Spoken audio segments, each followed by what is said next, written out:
Hello guys, welcome back to our channel. Political science class 10th lo already manam first and second lessons chusam kadandi. Now we are in the third lesson, democracy and diversity. Diversity ante em ledandi రకరకాల విభిన్నమైన differences ఉంటాయి కదా అవి.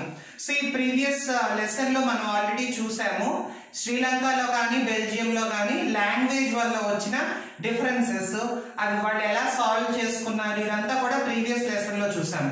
అంటే ఎక్కడైనా సరే గొడవలకి కారణం only language అయినా అంటే కాదండి, ఒక్కొక్క చోట ఒక్కొక్కటి ఉంటాయి, ఒక్కొక్క డిఫరెన్సెస్ అనేవి ఉంటాయి. అయితే మనం ఇప్పుడు ఎగ్జాంపుల్ గా మెక్సికో ఒలింపిక్స్ చూద్దామండి. ఈ మెక్సికో ఒలింపిక్స్ లో 200 మీటర్స్ రేస్ లో ఏం జరిగిందంటే చాలా మంది పార్టిసిపేట్ చేశారు. అందరిలో ఫస్ట్ వచ్చేసి Tommy Smith, second Peter Norman, third వచ్చేసి జాన్ కార్లెస్. వీళ్ళ ముగ్గురికి వచ్చింది. అందులో ఈ ఫస్ట్ థర్డ్ అంటే గోల్డ్ మెడలిస్ట్, బ్రాంజ్ మెడలిస్ట్ వీళ్ళిద్దరూ కూడా అమెరికాకి చెందిన వాళ్ళు. అండ్ ఈ పీటర్ నార్మన్ అనే అతను ఆస్ట్రేలియాకి చెందిన అతను. అయితే ఈ ఫస్ట్ థర్డ్ వచ్చిన ఇద్దరు కూడా ఆఫ్రికన్ అమెరికన్స్ అండి, అంటే బ్లాక్ అమెరికన్స్ అన్నమాట. సో వీళ్ళిద్దరికి ఫస్ట్ థర్డ్ వచ్చింది, వేరే సెకండ్ పీటర్ నార్మన్ సెకండ్ వచ్చాడు. సో ఏం జరిగింది అంటే వీళ్ళిద్దరూ ఎప్పుడైతే ఆ మెడల్స్ వేస్తారో ఆ మెడల్స్ వేసే టైంలో చెప్పులు వేసుకోకుండా, I mean to say shoe లేకుండా, అండ్ వాళ్ళ చేతులకి బ్లాక్ గ్లౌజెస్ వేసుకొని ఫిస్ట్ ని ఇలా ఫోల్డ్ చేసి పెట్టారు. అండ్ ఈ పీటర్ నార్మన్ ఏమో ఒక హ్యూమన్ రైట్స్ బ్యాడ్జ్ ధరించాడు. సో వీళ్ళిద్దరు ఎందుకు ఇలా చేశారు అని అంటే షూస్ లేకుండా ఉండేదానికి రీజన్ వాళ్ళు బ్లాక్స్ వాళ్ళ పావర్టీ అంటే పేదరికాన్ని అక్కడ ఎగ్జిబిట్ చేశారు. అండ్ సో ఇక్కడ ఈ చేతులకి బ్లాక్ గ్లౌజులు వేసుకోవడం వల్ల ఏంటి అంటే ఆ చేతుల్ని ఆ ఫిస్ట్ లాగా క్లోజ్ చేసి పెట్టడం వల్ల వాళ్ళ శక్తిని, బ్లాక్స్ పవర్ అంటే ఈ పేదరికం ఉన్నా కూడా, ఈ పవర్టీలో ఇలా ఉన్నా కూడా మేము సాధించాము, మా పవర్ చూడండి అన్నట్టుగా వీళ్ళు ఇక్కడ ఎగ్జిబిట్ చేయడం జరిగింది. అదే టైంలో ఈ సెకండ్ వచ్చిన పీటర్ నార్మన్ ఆస్ట్రేలియాకి చెందిన వ్యక్తి వీళ్ళిద్దరికి సపోర్ట్ చేస్తున్నట్టు తలలు దించుకొని ఒక హ్యూమన్ రైట్స్ బ్యాడ్జ్ అనేది ధరించడం జరిగింది. సో ఇదంతా కూడా ఒక్కసారిగా హోల్ వరల్డ్ మొత్తం ప్రతి ఒక్క కంట్రీ, ప్రతి ఒక్క వ్యక్తి చూపు కూడా ఏంటి అసలు అని చెప్పి ఒక ఆలోచన అనేది స్టార్ట్ అయింది. సో అప్పుడు సివిల్ రైట్స్ మూవ్మెంట్ కి అప్పుడు సివిల్ రైట్స్ మూవ్మెంట్ కి అది చాలా బాగా ప్లస్ అయింది అని మనం చెప్పొచ్చు. దీనివల్ల ఏం జరిగిందంటే ఇమీడియట్ గా ఆ ఒలింపిక్స్ లో వీళ్ళ ఇద్దరు మెడల్స్ ని కూడా క్యాన్సిల్ చేసేసారు. అండ్ వన్ మోర్ థింగ్ ఏంటి అంటే ఈ పీటర్ నార్మన్ ని నెక్స్ట్ ఒలింపిక్స్ కి ఇన్ని తీసుకోలేదు. ఆ రకంగా వీళ్ళ ముగ్గురిని కూడా పనిష్ చేయడం జరిగింది. బట్ ఆ పనిష్ అనేది పక్కన పెట్టండి, వాళ్ళు అలా చేయడం వల్ల హోల్ వరల్డ్ కి అంటే ఈ బ్లాక్స్, వైట్స్, ఈ డిఫరెన్సెస్, వాళ్ళు పడే బాధలు ఇవన్నీ కూడా వాళ్ళు వ్యక్తపరచడం జరిగింది. మనందరికీ తెలుసు మార్టిన్ లూథర్ కింగ్, ఆయన కూడా ఈ అమెరికాలో నల్లవాళ్ళు తెల్లవాళ్ళకి మధ్య డిఫరెన్సెస్ అనేది ఉండకూడదు అని చెప్పి చాలా పోరాటమే చేశారు. వాళ్ళు చాలా వరకు కూడా నాన్ వైలెంట్ గానే చేశారండి, అంటే మన గాంధీ గారి లాగా అహింసా మార్గంలో చేయడం జరిగింది. సో ఇక్కడ ఎప్పుడైతే ఇలా జరిగిందో హోల్ వరల్డ్ అనేది ఏంటి అనే దాని మీద సెంటర్ అయింది అనమాట. ఆ ప్రాబ్లం అనేది సెంటర్ అయింది. ఆ తర్వాత ఆ మూమెంట్ అనేది కొంచెం ఫాస్టర్ పేస్ లో ముందుకు వెళ్ళడం జరిగింది. అయితే ఈ 2006 లో ఈ పీటర్ నార్మన్ అనే వ్యక్తి చనిపోవడం జరిగింది. చనిపోయిన తర్వాత ఆయన మోసుకెళ్ళడానికి టామీ స్మిత్ అండ్ జాన్ కార్లెస్ వీళ్ళిద్దరూ కూడా పాల్ బేరర్స్ గా ఆయన మోయడానికి వెళ్ళారనమాట. అంటే వాళ్ళ మధ్య బంధం అనేది అలాంటిది. ఈయన వేరే దేశపు వ్యక్తి అయి ఉండొచ్చు అండ్ బ్లాక్ కాదు, అంటే డిఫరెన్సెస్ అనేది నాట్ ఓన్లీ కలర్ బేస్ అనే కాదండి. ఇప్పుడు ఐడియాలజీ, ముగ్గురు ఐడియాలజీ ఒకటే, అంటే ఈక్వాలిటీ ఉండాలి అని. బట్ ఇక్కడ డిఫరెన్స్ ఎక్కడ వచ్చింది?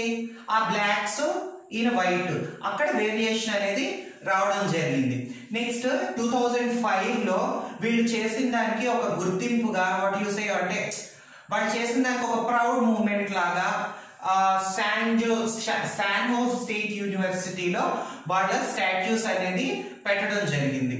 సో ఇదండి మెక్సికో ఒలింపిక్స్ లో జరిగిన ఒక ఇన్సిడెంట్, అంటే డిఫరెన్సెస్ అనేది ఎలా అనేది మనకు అర్థం అవ్వడానికి ఒక example. So guys, already Mexico Olympics example మనం చూసాం కదా.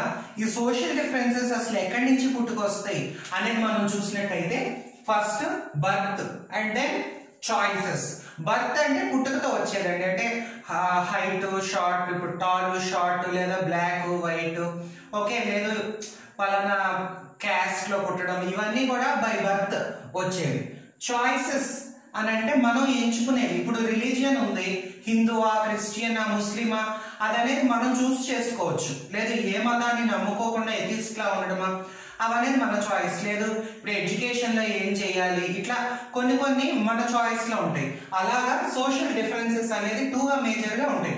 First basically birth, second choices. ఈ బర్త్ వల్ల వచ్చే డిఫరెన్సెస్ అనేది మన చేతుల్లో ఏం లేదు, మనం ఏం మార్చలేము. చాయిసెస్ అంటే మనం చూస్ చేసుకునేవి, పలానా రిలీజియన్ ఫాలో అవ్వడం లేదా పలానా చదువుకోవడం, ఇవన్నీ కూడా మన చాయిసెస్ అన్నమాట. అంటే ఇప్పుడు ఫర్ ఎగ్జాంపుల్ షార్ట్ టాల్ కూడా సోషల్ డిఫరెన్సే, ఐ మీన్ టు సే ఒక డిఫరెన్సే.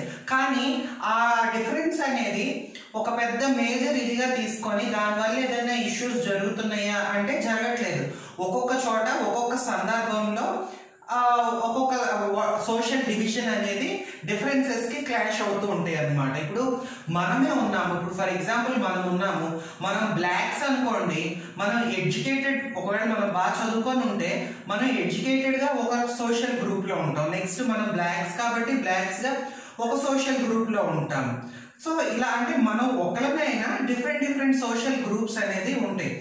పర్టికులర్ సోషల్ గ్రూప్ అయితేనే క్లాష్ వస్తుంది అనేదానికి లేదు. ఇప్పుడు యాజ్ యూ సీ ఎగ్జాంపుల్, ఈ మెక్సికో ఒలింపిక్స్ లో కూడా వాళ్ళిద్దరు బ్లాక్స్, కానీ ఇంకొక అతను వైట్ అయినా కూడా ఆయన ఇంట్రెస్ట్ అనేది సిమిలర్ గా ఉంది.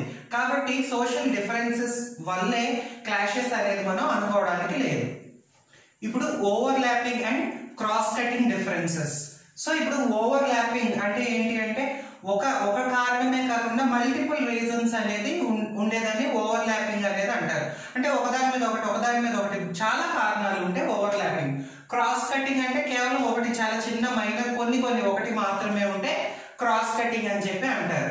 సో ఇప్పుడు ఫర్ ఎగ్జాంపుల్ అంటే ఓవర్ ల్యాపింగ్ డిఫరెన్సెస్ ఉన్నాయి అనుకోండి, అక్కడ ఈ సోషల్ డిఫరెన్సెస్, సోషల్ డివిజన్స్ అనేవి అకామిడేట్ చేయడం కొంచెం కష్టమే.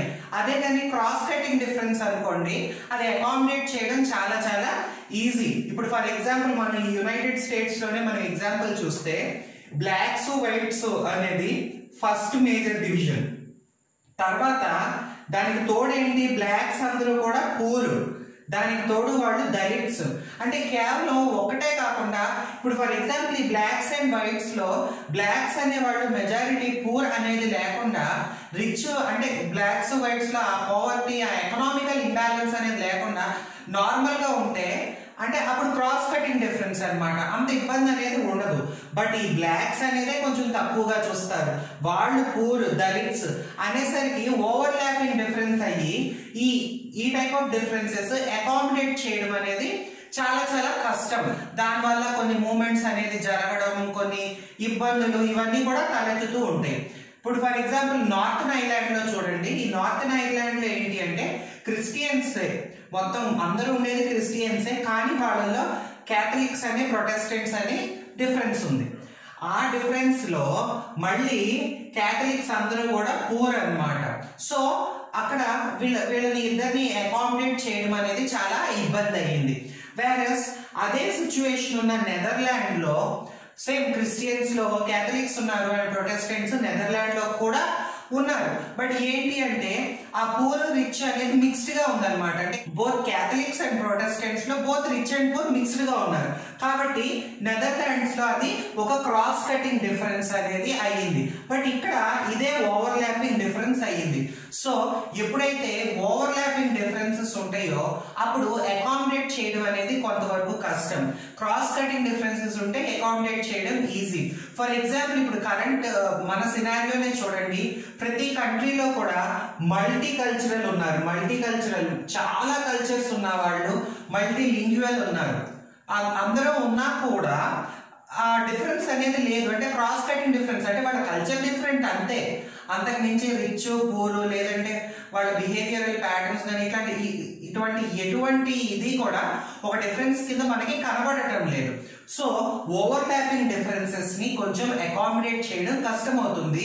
వేరే క్రాస్ కటింగ్ డిఫరెన్సెస్ అయితే కొంచెం ఈజీగా మనం సెట్ డౌన్ చేసేయచ్చు. సో ఇప్పుడు politics of social division. Politics of social division అంటే ఏం లేదండి, పాలిటిక్స్ అంటే రాజకీయాలు అండ్ సోషల్ డివిజన్ అంటే వర్గాలు. ఈ వర్గ రాజకీయాల గురించి చూద్దాం. ఈ వర్గ రాజకీయాలు అనేది అంటే ఒక వర్గానికి సంబంధించి అట్లా రాజకీయాలు చేయడం అనేది మన రాష్ట్రంలో మన దేశంలో కూడా చూడొచ్చు. అంటే ఇప్పుడు ఏదైనా ఎలక్షన్స్ కంటెస్ట్ చేశారు అనుకోండి, అక్కడ ఎక్కువగా రెడ్డి లేదా కమ్మ లేదా కాపు ఇలా ఒక పర్టికులర్ డివిజన్, ఒక పర్టికులర్ సోషల్ డివిజన్ వాళ్ళు ఎక్కువ మంది ఉన్నారు అంటే ఆ కంటెస్టెంట్ నిలబెట్టారు అనుకోండి, వాళ్ళకి మెజారిటీ అనేది వచ్చే ఛాన్సెస్ ఉంటాయి.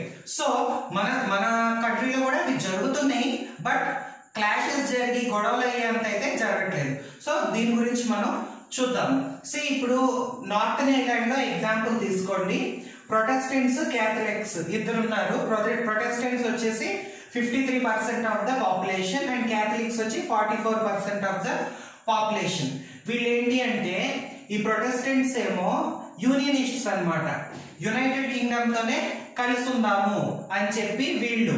ఈ క్యాథలిక్స్ ఏమో వద్దు, వీళ్ళు నేషనలిస్ట్స్, వీళ్ళు వద్దు మనం సపరేట్ అయిపోయి రిపబ్లిక్ ఆఫ్ ఐర్లాండ్ లో కలిసిపోదాము. రిపబ్లిక్ ఆఫ్ ఐర్లాండ్ లో ఏంటి అంటే క్యాథలిక్స్ ఎక్కువ ఉన్నారు, సో వాళ్ళతో కలిసిపోదాము అని చెప్పి ఈ రెండు గ్రూప్స్ కి మధ్య భయంకరమైన గొడవ అనేది జరిగింది. ఈ యునైటెడ్ కింగ్డమ్ కి ఈ 53% ప్రొటెస్టెంట్స్ అంటే వీళ్ళు యునైటెడ్ కింగ్డమ్ కి సపోర్టివ్ కాబట్టి ఆ యునైటెడ్ కింగ్డమ్ లో మొత్తం కూడా వీళ్ళని కొంచెం డిఫరెంట్ గా చూడడం ఇలా జరుగుతూ వచ్చింది. సో ఈ గొడవలు ఎప్పుడైతే బాగా మితిమీరిపోయి ఎక్కువైపోయాయో వీటికి ఫైనల్ ఎండింగ్ అనేది 1998 లో అటు నేషనలిస్ట్స్ ని ఇటు యూనియనిస్ట్స్ ని ఇద్దరిని కూడా కూర్చోబెట్టి, రెండు గ్రూప్స్ ని కూడా కూర్చోబెట్టి ఒక మాట్లాడుకొని ఒక ట్రీటీకి అనేది వచ్చి సాల్వ్ చేసుకొని యునైటెడ్ కింగ్డమ్ లోనే ఉందామని చెప్పి డిసైడ్ అయ్యారు. అదే సేమ్ గొడవ యుగోస్లేవియాలో జరిగింది. ఆ యుగోస్లేవియాలో ఎంత ప్రయత్నించినా కూడా అసలు సార్ట్ అవుట్ అవ్వలేదు. ఎటువంటి ట్రీటీస్ కి కానీ లేదా ఎటువంటి దానికి సొల్యూషన్ కనబడక ఒక చిన్న దేశమైన యుగోస్లేవియా కూడా 6 డిఫరెంట్ కంట్రీస్ గా విడిపోవాల్సి వచ్చింది. అంటే సోషల్ డివిజన్స్ ఉంటాయండి. ఇప్పుడు ఇక్కడైనా కలిసి ఉందాము ఏమైంది అని చెప్పి ఆ వాట్ ఎవర్ ఆ డివిజన్ పెద్దలు ఉంటారు చూసారా, ఆ వర్గానికి పెద్దలు లేదా కులానికి ఆ మతానికి ఆ వర్గానికి పెద్దలు ఉంటారు కదా, వాళ్ళు ఏమైంది కలిసి ఉందాము అన్న ఒక పాజిటివ్ నోట్ తో వెళ్తే అందరూ కూడా అదే పాజిటివ్ యాటిట్యూడ్ తో వెళ్తారు. అలా కాకుండా వాళ్ళు ఆ సోషల్ డివిజన్ లో మనం ఒకటి మనం బలం అని చెప్పి ఆ పాలిటిక్స్ అనేది సోషల్ డివిజన్ ని బేస్ చేసుకొని చేశారు అంటే దానివల్ల ఎన్నో రకాల క్లాషెస్ అనేది జరుగుతాయి. ఇప్పుడు ఆ పర్టికులర్ వాళ్ళకి ఇప్పుడు పలానా వర్గం వాళ్ళకి పలానా రాయితీలు ఇస్తాం పలానా ఇస్తాం అని చెప్పి డెవలప్మెంట్ కోసం చేయడం వేరు, బట్ విడిపోయేదాకా వచ్చే అంత రాజకీయం అనేది పనికిరాదు. సో అది politics of social division. So ఇప్పుడు పాలిటిక్స్ లో ఈ సోషల్ డివిజన్స్ దేని వల్ల ఎఫెక్ట్ అవుతాయి ఏంటి అనేది మనం చూసినట్టయితే 3 మేజర్ డిటర్మినెంట్స్ అండి. ఈ 3 మేజర్ డిటర్మినెంట్స్ లో ఫస్ట్ వన్ చూసినట్టయితే how people perceive their identities, అంటే వాళ్ళు వాళ్ళ ఐడెంటిటీని ఎలా అనుకుంటున్నారు అనే దాన్ని బట్టి ఫస్ట్ డిపెండ్ అయి ఉంటుంది. ఇప్పుడు నార్థన్ ఐర్లాండ్ లో చూసారు అంటే వాళ్ళు ప్రొటెస్టెంట్స్ క్యాథలిక్స్ అని వాళ్ళ ఐడెంటిటీస్ అనుకుంటున్నారు.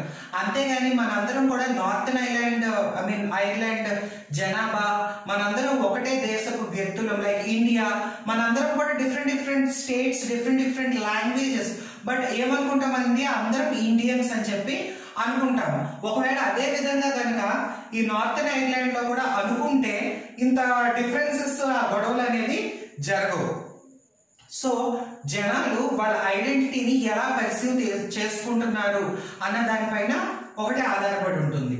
Next how political leaders raise the demands of any community, దీంట్లో మనం ఎగ్జాంపుల్ కింద చూసినట్టయితే ఈ శ్రీలంకలో సింహాల గ్రూప్ వాళ్ళు నెక్స్ట్ నేటివ్ తమిళ్స్ వీళ్ళ మధ్య ఓన్లీ తమిళ్ కావాలి అని లేదా ఓన్లీ సింహాల కావాలి అని చెప్పి ఆ లీడర్స్ ఎవరైతే ఉన్నారో వాళ్ళ మధ్య వాట్ ఎవర్ ఆ క్లాషెస్ రావడం వల్ల ఆ కమ్యూనిటీ ఆ టోటల్ కమ్యూనిటీ కూడా అంతా కూడా అదే వర్డ్ పైన బేస్ అయ్యి ఉంటుంది. సేమ్ అదే విధంగా నార్థన్ ఐలాండ్ లో కూడా ఆ ప్రొటెస్టెంట్ వాట్ ఎవర్ ఆ నేషనలిస్ట్ కానివ్వండి యూనియనిస్ట్ కానివ్వండి ఆ పొలిటికల్ లీడర్స్ ఆ క్లాష్ అనేది రాకుండా ఆ డిమాండ్స్ అనేది అంటే అలా అంటే ఒక డిఫరెన్స్ వచ్చే డిమాండ్స్ అనేది రైజ్ చేయకుండా ఉంటే అంత ఇబ్బంది అనేది ఉండదు. Next how government reacts to the demands of different groups. ఇప్పుడు మన శ్రీలంకలోనే తీసుకోండి. శ్రీలంకలో ఏమైంది, సింహలాస్ నే నేషనల్ లాంగ్వేజ్ గా తీసుకోవడం, నెక్స్ట్ సింహల వాళ్ళకి ఎక్కువ ప్రయారిటీ అనేది ఇవ్వడం చేశారు.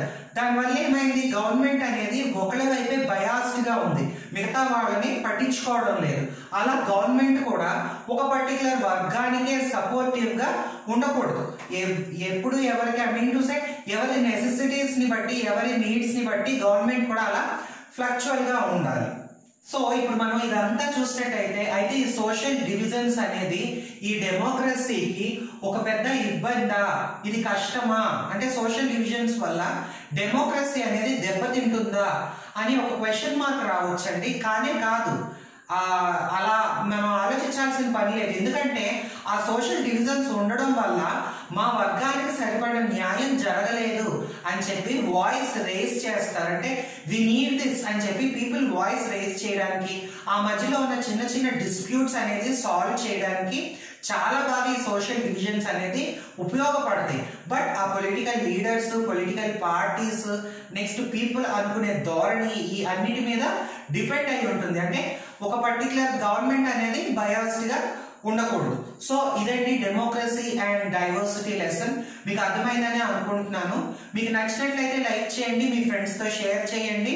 అండ్ ఇప్పటి వరకు మన ఛానల్ ని సబ్స్క్రైబ్ చేసుకోకపోతే సబ్స్క్రైబ్ చేసుకోండి, నోటిఫికేషన్ బెల్ ఐకాన్ క్లిక్ చేయండి, ఆల్ క్లిక్ చేసుకోండి. అప్పుడు మేము ఎటువంటి కొత్త వీడియో పెట్టినా కూడా మీకు నోటిఫికేషన్ వస్తుంది. Thank you for watching.